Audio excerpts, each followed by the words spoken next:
This is a trading update from TradeStrat. Today is March 12th, 2014, and we're looking at a daily chart of the S&P E-mini futures with the dynamic support and resistance indicator on it. Had this break to a new high. I stayed out of the market here for the consolidation, but I jumped back in and did well in this pullback.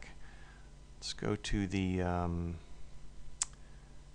been trading the Russell. Here's the 640 tick with basically I'm just using my support and resistance indicator and the CCI trendline break, and also the higher time frame CCI trendline break.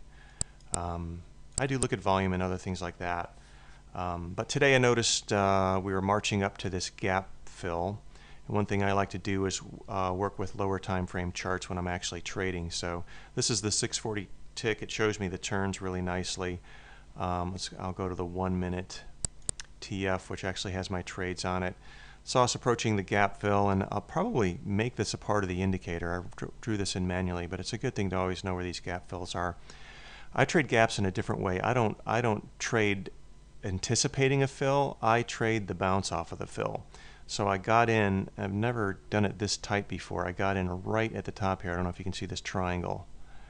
1184.2. The high was, I guess, 3. It's hard to believe, but I just saw this begin to bounce off of here, and I noticed the volume changing direction into mostly selling, and I got in, and it moved so quickly. I have an automatic target at 5 ticks. I only got to fill on one contract. 5 ticks, and I was out before I even knew it, so that was a bit of a mistake. I should have carried this down for at least a point. That's what I usually do. I try to get 5 or 6 ticks and also a point. Same thing down here. We bounced off this intraday level.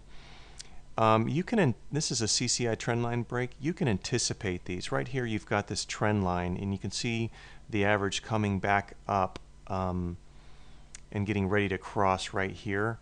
So I knew that was going to happen, and that also gave me confidence to get in here. Same thing was happening here. We had this trend line forming, and I knew a trendline break was going to happen, but I also saw the volume changing here. Got in for a quick 5 ticks again, only one contract. At the opening opening range here, I shorted 2 contracts here. I got out for just a few ticks because it just didn't seem, it had trouble going lower, and that's a bad sign. This one I goofed up a little bit, got short here, got out for 5 ticks, but I also had my other contract. I moved the stop to 5 ticks to a break even, basically, in case we didn't travel down all the way. So that was a break even trade. And then last trade of the day, right after 10:30, we had the CCI break. I wanted to really watch what was happening up here because we'd come up here a few times.